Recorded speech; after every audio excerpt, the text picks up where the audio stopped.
Hello everyone, I've been wanting to do a Dual Lye Shave Soap tutorial for over a year now, and I finally got my act together and have pulled all the information together into a video and handout. The handout is available for purchase on my webpage. You do not need it. It has a lot of information that I talk about that I've put into words. It has the math, it has a lot of different stuff in it that I do cover in here, but if you like a hard copy, something to reference back, then the handout is available. So, what is a dual lye shaving soap? Well, it's basically what it sounds like. You are using two lyes. You're using potassium hydroxide, or KOH, and sodium hydroxide, NaOH. When you combine the two, you create a solid but soft bar that is basically very water soluble, so it breaks down and it lathers easily, which is important in a shave soap. Now, when we are making a shave soap, there are a number of things that you are going for that are going to be different from a regular bar of soap. Latherability is probably the most important. You need the soap to lather easily, quickly, and have a really nice solid lather that is stable, so it won't kind of disappear once you stop using the brush to create that lather. You also need something that has a nice slipper glide, so that when we are, or anyone who's shaving, runs the razor over their face or legs or whatnot, you have an easy glide motion. And protection, obviously you want to keep the skin from drying out, you want to keep it nice and subtle, so this is what you're looking for in a shaving soap. Now, solubility means the ability of soap to dissolve in water. This is probably the biggest thing you need, or the most important thing when it comes to making a shaving soap, is that your soap will dissolve or basically create lather easily when water is introduced. Now, how do we achieve this? That's where the dual lye comes into play. Typically, potassium hydroxide is used to make liquid soap, and sodium hydroxide is used to make bar soap. The potassium and sodium, when we combine them, creates a softer soap. So it's a solid soap, but it's softer because we're kind of mixing that liquid soap and hard bar soap together. The typical ratio of potassium to sodium hydroxide is 60-40. This is what most people use. This is what I use. I really like this ratio. I'm not saying it is the end all that you can only use this ratio. You can play around with different ratios, but industry standard is basically a 60-40 potassium to sodium hydroxide ratio. Now, there are different ingredients that we want to use in this shaving soap because they're going to bring certain properties to your soap. These fatty acids are typically what we're going to be looking at. I should say the first three, and then oleic, the fourth, is one that we want to avoid. So stearic acid, this is a huge element of almost every shave soap recipe I've ever seen out there. It creates a dense, thick, creamy, and really stable lather. It is highly important. I use straight stearic acid as well as shea butter and other oils and butters that are already high in stearic acid. Palmitic, it's similar to stearic. Lauric and myristic, these help create volume in your soap, so you want that nice fluffy lather. This will help. These fatty acids will help. As I just mentioned, you're going to avoid oleic, linoleic, they're going to kill your lather. So oils like olive oil and sweet almond oil and sunflower oil, you don't want to be using those oils. They're not going to make for a good shaving soap. and rinse oleic adds moisturizing properties. So you'll see castor oil added to a lot of recipes in a small amount because of the moisturizing properties that it brings. So this chart is a guide. It is by no means set in stone. This is what you have to follow, but this is kind of a guide of the different oils that you can use in percentage ranges that I would recommend using them at. Stearic is obviously the highest. Coconut oil, I put coconut at 10 to 25. I use it at a very low rate, but I know a lot of recipes use it at the higher end of 25%, because obviously coconut oil helps create that lather. But I find it also dries out the skin. So everyone's different. You can play around with different recipes. There's a lot out there. This is one of those where, again, I think there's not a right or wrong. You'll have to just kind of experiment and see what you like best. Palm oil, tallow, lard, again, these are in that 10 to 25% range. Shea butter, cocoa butter, all of those butters, basically in between that 5 to 15%. And then castor oil, I generally use on the lesser end, like that 5%, but anywhere between 5 or 15. I would definitely not go above 15 because I think you're going to start to kill the lather and not have as nice a shaving soap. But again, these are just recommendations, so you can kind of use them to help formulate your own recipe and play around if you are interested in that. Avoid clay. I know that at least when I was first looking into shaving soap, probably 10 years ago, one, it was a cold process soap and everyone was adding clay to it so that you had some slip, which in a cold process soap you did kind of need. It did help. But in a dual lye soap, you don't need clay. Your oils and your formula, that's what's going to give you the slip. And the clay is only going to dull the razor, and wet shave soapers are wet shave shavers do not like clay. They will look at, and they're savvy about ingredients, and they will turn away from a soap if it has clay in it. So just avoid clay. Don't use salt in the shave soap. It will kill the lather. I know it seems like something that could be added, but it's not recommended. I know many soap makers add sodium lacetate to their oils. Supposedly it's supposed to help the batter stay more fluid when it's cooking. I don't add it. I know the people that do recommend using it at 5 to 8% of the total amount of oils of your recipe. It's a salt, and I don't find I need it. If I really need my batter to stay more fluid, I'll play with the water amount, but in general, I don't use either of these. Onto water. So the amount of water you can use in your recipe really varies. At the low end, I would use a full water amount, so a 2.5 to 1 water to lye ratio. At the high end, I know some people use a 5 to 1, a 4 to 1 ratio. I am not a huge fan of the higher water amounts. I have played around with them. I have tested everything from 2.5 up to 5. And if you're doing the quick hot process method, which I'll get to that shortly, then the 2.5 is fine. You really don't need more than that. If you're doing the traditional crock pot method, having a little bit more water potentially, yes, I can understand, because we're cooking off a lot of that. But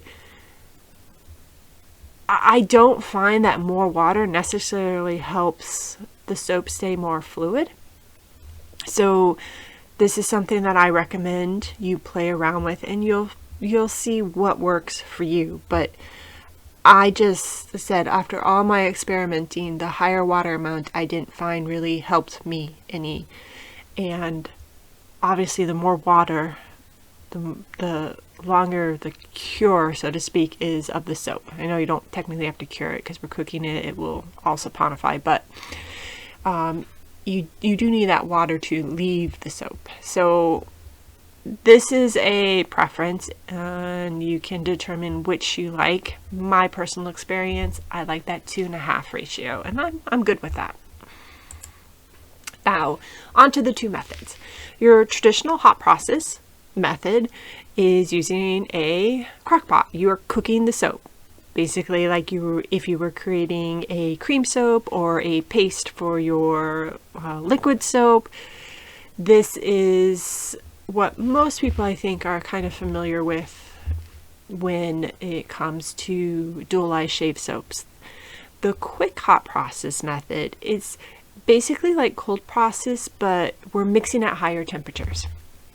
So I generally work at, I want to say it's 170, probably between 150 at the really lowest end, up to potentially 175, 180 is what I work at. So my temperatures are high, much higher than if I were making cold process soap. I will basically make soap the same way by adding my lye to my water, stick blending it, and then doing lots of stirring. The quick hot process method, I can pour my batter into my molds after I finish stirring it, where the traditional hot process, I have to cook my soap for a couple hours, depending on the size of the batch. So when you are calculating your lye, you have to do it twice. So you have to do your recipe as if you were using potassium hydroxide, and then you take your same recipe and you calculate it again as if you were doing it for sodium hydroxide. Then you take the total hydroxide that you got for each recipe and you'll multiply it by 60% for potassium and 40% for sodium. So there's an extra step basically when it comes to calculating your lye, but it's the same process. So you could enter this into a lye calculator, select potassium hydroxide, run the numbers.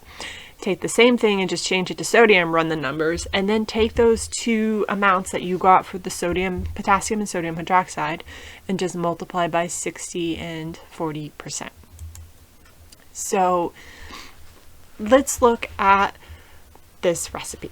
So I've run the recipe, and I've calculated the sodium hydroxide, and we see that I need 3.9 ounces. Well, now I need it again, only this time I changed it to potassium. I need 6.07 ounces of potassium. So I'm going to take those two numbers and multiply them by 60 and 40.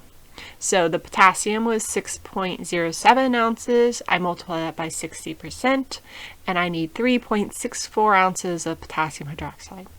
Sodium hydroxide, I needed 3.9 ounces, so I multiply that by 40%, and I need 1.56 ounces of sodium hydroxide. So that's the lye amount that I will need for this recipe. It's pretty simple. So this is a recipe that has 20% coconut, 10 castor, 15 shea, 15 tallow, and 40 stearic. This is not the recipe that I generally use, but it does make a nice soap. I ran the numbers at 60% potassium, 40% sodium, and the water as a 2.5 to 1 ratio. So here's a recipe that I will use to create this soap. Now you can add glycerin to your recipe, to the oils. Generally, it's recommended to add glycerin at 15% the total oils. So my total weight of oils, I just add that up, multiply it by 15%, and I could add up to 4.2 ounces of glycerin, which will help with the fluidity of the batter and is moisturizing.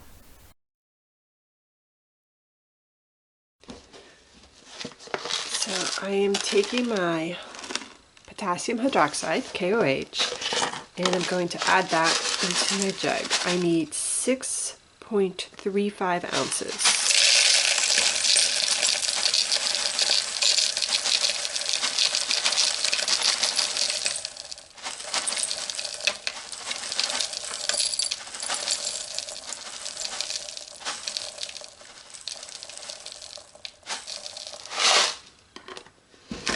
So potassium hydroxide comes in flakes. It is, I find very dusty, and I normally wear a kind of mask, but I can't talk and wear this. I don't know, like, I really don't like the flakes to me, but if you can, I recommend wearing a mask when you're pouring this if you find that they irritate you, because that dust kind of just gets up in the air. So I added the 6.35 ounces, which is 60% of my lye solution. I'm going to add my sodium hydroxide, which is going to make up 40% of my solution, and I need 3 ounces.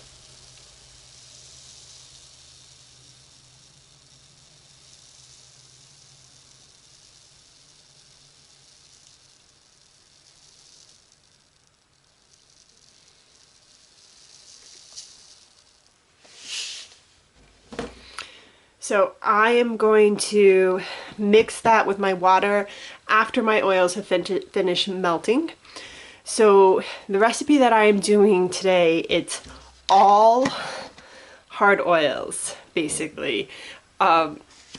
So it will take a bit to melt. It's going to heat up quite a bit. So I want the temperatures to both be hot. So that's why I'm going to pour this in after I have melted the oil, so that the temperatures will be basically around the same degrees. So I'll be back.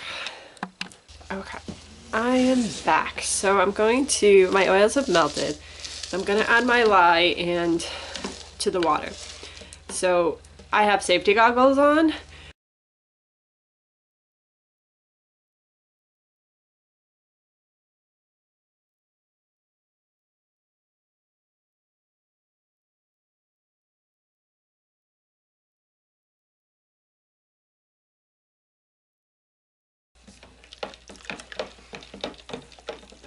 So I'm going to let this fully dissolve, and then we will add this to our melted oils.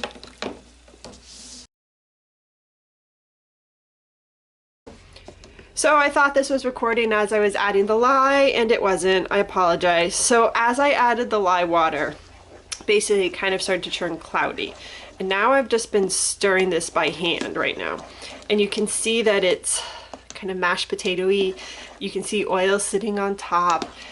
I'm just gonna keep stirring this. So I'm doing what is referred to as the quick hot process method. My oils and lye were at about 170-ish. And now I haven't even took a stick blender to it yet. I've actually found that the stick blender it helps, but it also gets thicker. So I try and stir for a bit to really kind of just get things mixed in. This is very hot, so just careful when stirring so that you don't splash. You don't want to splash it on you. Make sure you're wearing safety goggles, gloves. I should have my sleeves down. I'm very bad about that. But definitely make sure you have all of your safety gear on for when you are making this soap. So I recommend using, like, this is a 5-pound batch, and I'm using the pot I use for my 5-pound batches. But if you have a bigger pot, I'd use a bigger pot. Some people, when they pour the lye into the water, find that it kind of like expands and foams and volcanoes up a little bit. I've never had this issue. I don't know if it's just my recipe or what. But as a precaution, if you have a larger pot that it's in and it does kind of foam up a little bit, less likely for it to overfill. If it does do that, stir. You can, like, I also don't have it on heat. Like, I heated this, took it off the heat, and I think when I've seen it happen to people who do that, they've had it on the heat when they've been adding the lye water. So I'm not sure exactly what causes it, but I just wanted to give you a heads up. Okay, I'm going to take the stick blender a little bit and see if we can get this to kind of start to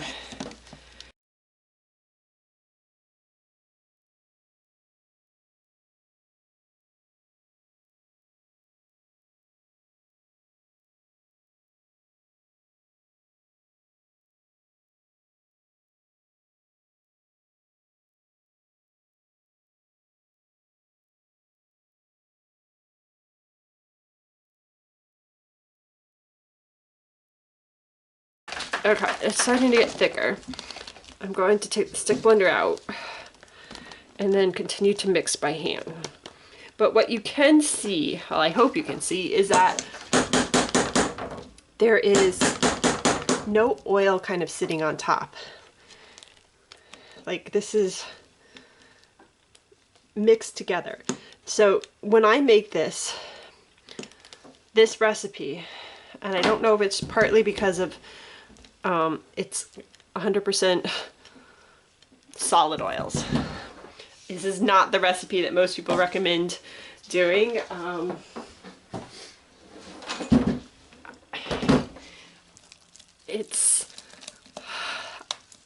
I don't know, like, I did this recipe and people, the testers, liked it, and so it's just not the traditional recipe. I'm actually going to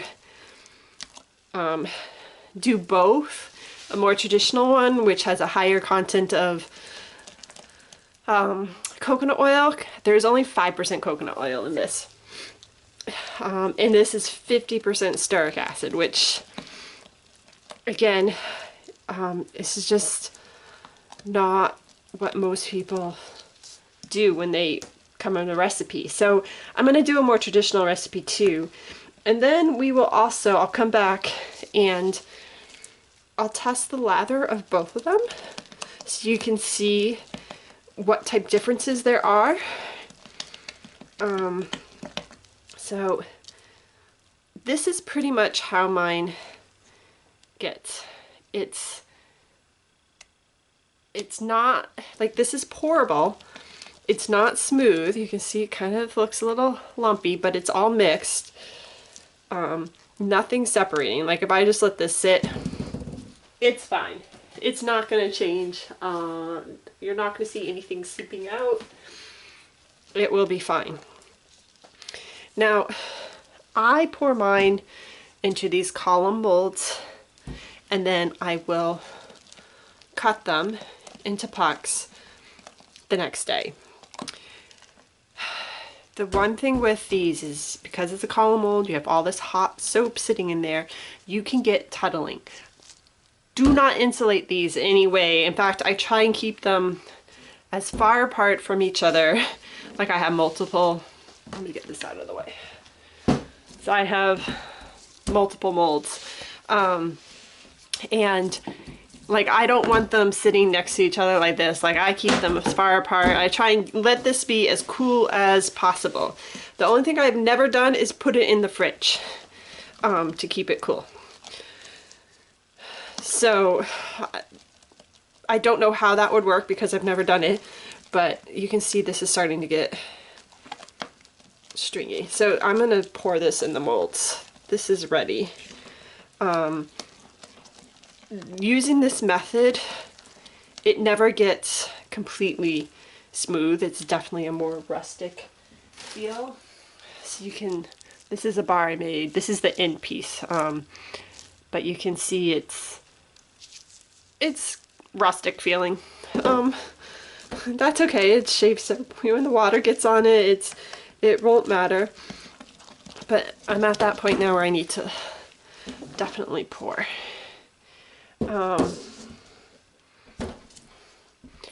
But yeah, because of the heat, you can definitely get some tunneling in the bars. So I try and keep it as cool as I can. I let this get a little too thick and I can't pour and hold because it's too much, so just gonna pour some into another container so I can get this in without going all over.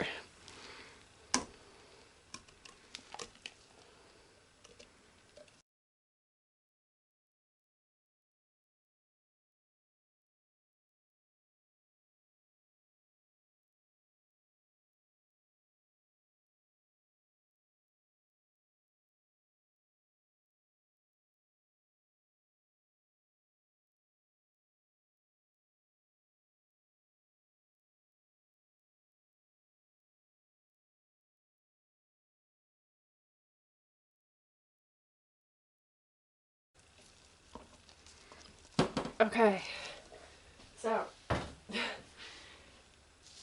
I will again leave these out. I am not going to insulate them. In fact, I'm going to separate them, and then we'll come back tomorrow and I'll cut them, and you will probably see some tunneling. I always get a little bit no matter what I do, but that's okay. It's not the end of the world. And like I said, it's a shave soap. It's not, just get a little less heat. The fuller it is, the more heat and the more chances of tunneling. So I'm just trying to take a little bit out just to even it up.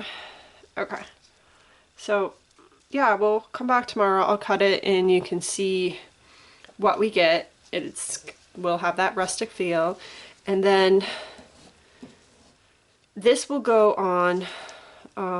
Like I said, I will cure this for basically 4 to 6 weeks before I package it. It's never going to be fully hard. It's again, I can kind of push my finger in and deform this if I really try. And that's because it's partially sodium and partially potassium hydroxide. Potassium, which is for liquid soap, sodium for bar soap. When you mix the two, you get something that's somewhere in between. So this is the first version, that quick hot process. I will also do the crock pot method, which is a traditional hot process up to a point. I still, I won't cook mine quite as much as most people because I still need it to be pourable to go into one of these molds. And I'll also try a more traditional recipe where we can then test the lather from the two, and yeah, we'll see which is better. Like I said, the reason why I went with this one after all my testing was because my testers liked it, even though it did not follow any of the conventional norms of shave soap recipes. And here is the shaving soap unmolded. So this hardened up, I would say within 3 hours. It was cooled and solid. So I could have unmolded and cut this yesterday. It's hot process, modified hot process method. So you can do that. I always just wait until the next day. So I'm just gonna cut this, and these will go on my cure rack for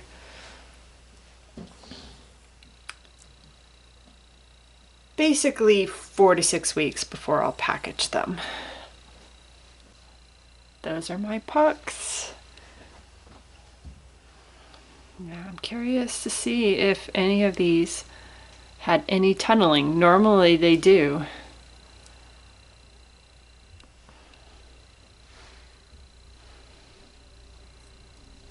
But it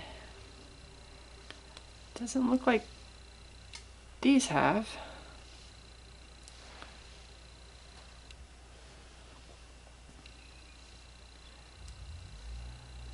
We'll cut the next bars and see. I might have avoided tunneling.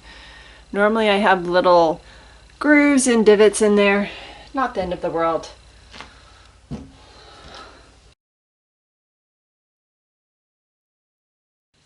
So this is the traditional hot process method for doing shave soap. Now I just made a really small batch. I'm using my tiny crock pot. I melted all of my oils on my hot plate and turned this on so it would heat up. I turn it on high. You can do low, it will just have to cook longer. And then once my oils had melted, I transferred them in here. So this is the recipe that I am using. My lye water has been mixed. My oils are at like 250. My lye water is only like 150. That just didn't heat up a huge amount. But I'm going to just add it in.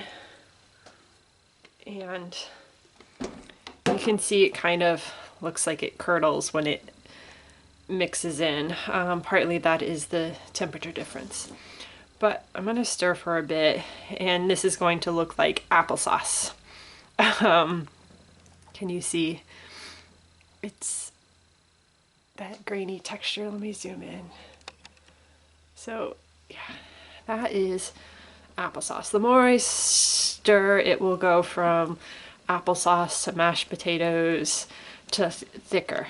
I am going to stick blend this. I don't know if you can see, it's a sheen on top. It's kind of with the oils, they're not mixed in. And as long as you can see that kind of glossy sheen, you'll know that your mixture is not mixed together, that the sonification process is not starting to happen. I am going to take the stick blender and I'm going to stick blend this.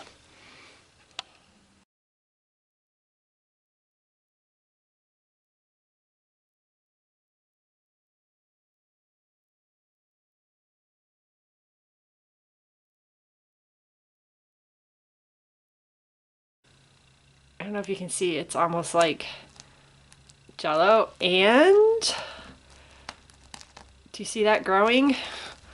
Heat. This is now kind of like pudding. It reminds me of banana or vanilla pudding in consistency. We've lost that graininess. We're getting rid of the kind of clumpy mashed potatoes in here. And this is the oil and lyes have started to do their magic and come together to create soap. And this will grow. Like, I have to generally stir this and watch this. I also will turn the heat down to low if it keeps growing.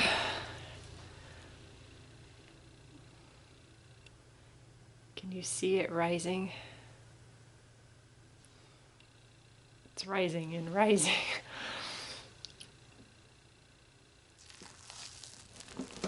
Yep, and we're going past the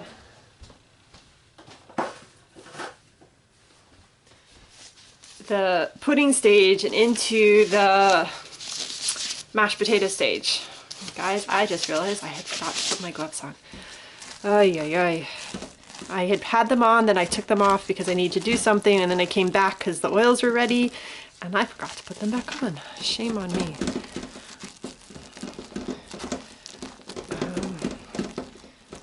I do have my other protective gear on. I have a head covering and my safety goggles on. Okay. Look. So, we're past the pudding stage, past kind of the mashed potato stage, and getting into the taffy stage. Now, this has happened very quick for me, partly because this is such a small batch. Like, this is a 1 pound batch, it's tiny basically. And partly because this is in a really small crock pot and I had it on high. So everything's hot and cooking and happening much faster than if I were doing a large batch and cooking this in a bigger crock pot. This is just a 2-quart crock pot, so it's tiny. Okay. So I don't want it to grow anymore. At this point it shouldn't. Once it hits that taffy stage, it should just cook now.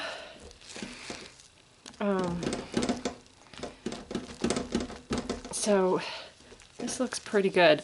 I'm going to just basically, now they say cook till it tests neutral. You can do a phenolphthalein drop, take a little out, put some on. I find it never takes long for me to cook these small batches. Everyone's going to be different. I'm going to let this cure anyway, so I'm really not all that worried if it's not 100% saponified.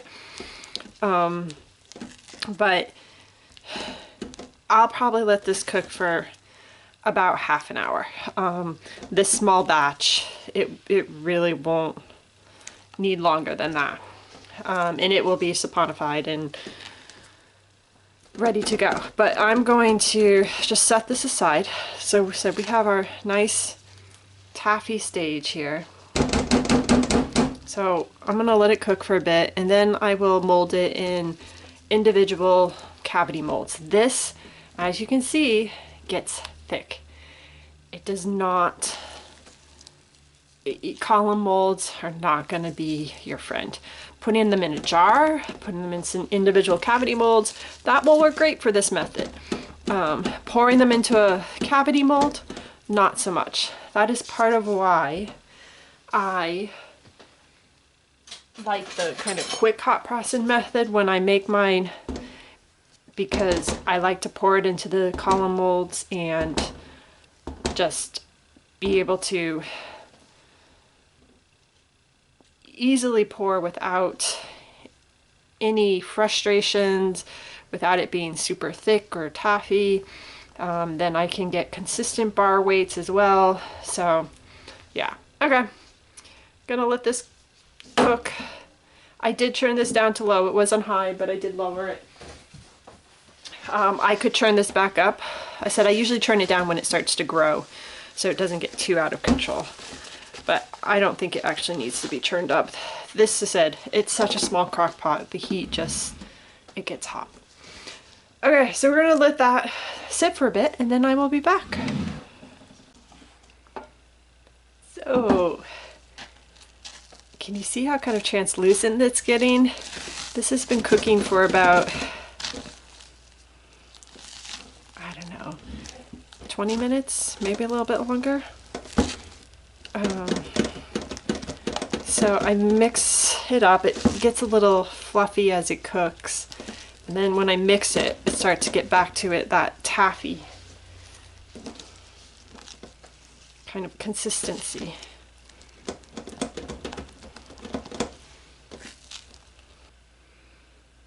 So I put a drop of phenolphthalein on there, and can you see it's not turning pink?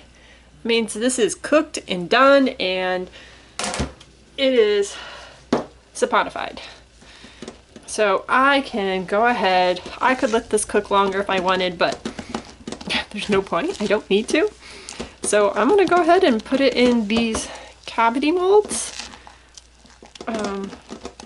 I said if I let it cook longer, it would get even more kind of taffy-like, but this is at least fluid enough I can get it into the molds pretty easily. So I'm going to go ahead and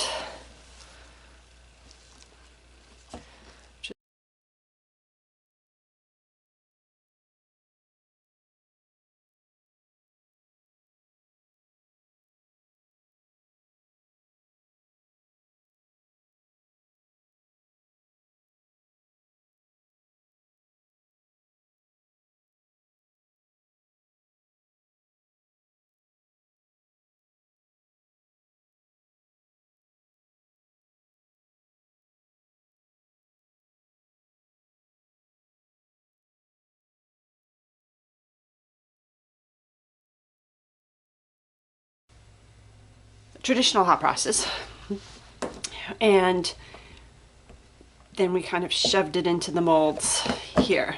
So I actually did a pretty decent job getting it shoved in there. The tops are all, they're not smooth and uniform. I don't know if you can see, but this one has a more, almost a glassy sheen to it. That's from cooking it and getting it in that toffee stage versus taffy, I should say, sorry, stage, versus this one where we had it more kind of mashed potato stage. I'm trying to, this is slightly discolored just because of the fragrance that I use. I use 2 different fragrances in each batch. But yeah, so this one is definitely going to give you kind of a more smooth, I guess, look. This one's going to have a more, just kind of feel a bit more textured. So there's nothing wrong with either one. Again, it really depends on how big a batch you're making, the crock pot size you have, and how much soap it can hold, whether you want to let it cook or you just want to be quicker about it and get it made and done.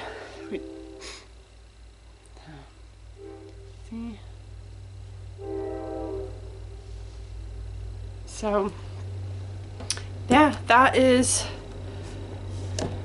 shaving soap. So I'm gonna let these just kind of cure for a week, and then I'll come back and I will test the two. So I'll test my standard recipe, which only has 5% coconut oil, which I think most people probably cringe over. And then this recipe, which has 25 or 27%, I forget, I have to go look. I think it's 27. Which is definitely more common. I said that 20% or more is generally what people recommend. So I'll test the two, the lather, and see if there's a difference and how easily it lathers, how much it lathers, the quickness it lathers, the feel of it. But I just want to kind of let this, even though it's all saponified, I just want to let it set up a bit more for about a week. So I just wetted the brush and I'm going to, it's a little hard in this bowl, but basically I'm just gonna work the lather. You see, it's really creamy.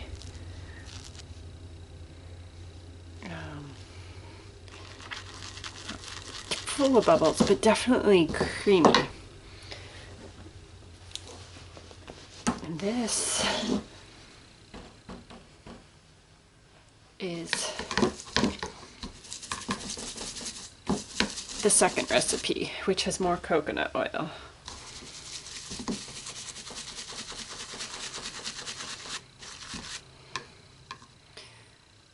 These are cheap brushes and they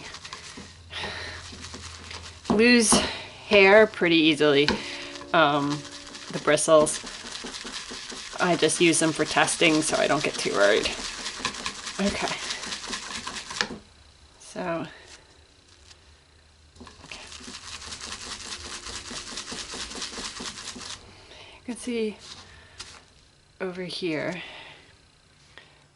I don't know if you can see, this is a bit more bubbly, like, can you see the bubbles in it?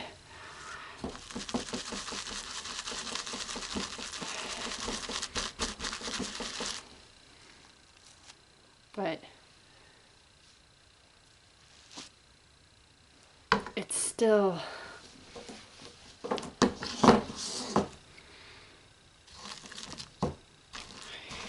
can you see that it's also been sitting there and it hasn't dyed? Like, the lather is not flattening out. Man, these brushes are very cheap. You see on this one how it has less kind of like air bubbles. It's just super thick and creamy, nice and dense.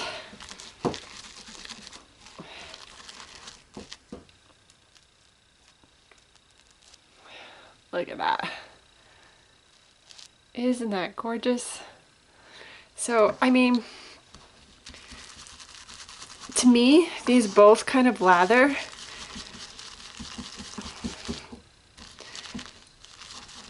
With about the same ease. This I feel gets a little more kind of bubbly. But honestly, I feel they look and feel very similar. They hold like, whoo, oops.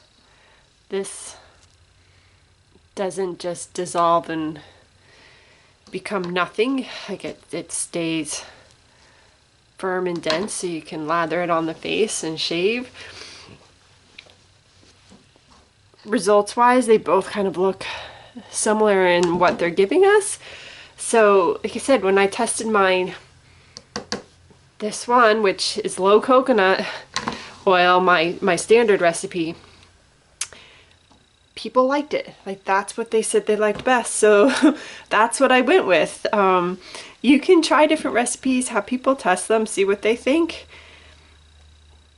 I think both work. I've used both of these recipes to shave myself with, and I find that the experience is pleasant with both. So I don't think either is wrong. I think it's a matter of testing, seeing what you get, what you like, and what your customers like, and going with that. But yeah, so just add some water and oh, look at all that. Isn't it gorgeous? Yep. This one's a little bit, I only had that little bit of shape left, and I didn't want to use a full bar, so I was, these brushes are shedding like crazy. Again, you can add more water to it to build more. And there you have it. So I hope this was helpful. I do have a comprehensive handout with all of this information and actually a little bit more kind of explained in detail with recipes, how to formulate and calculate your dual lyes. So I hope this was helpful, and if you're interested in the handout, I will provide the link. Again, you don't need the handout. Pretty much everything is in this video, but if you like a hard copy and things to reference back, it is available.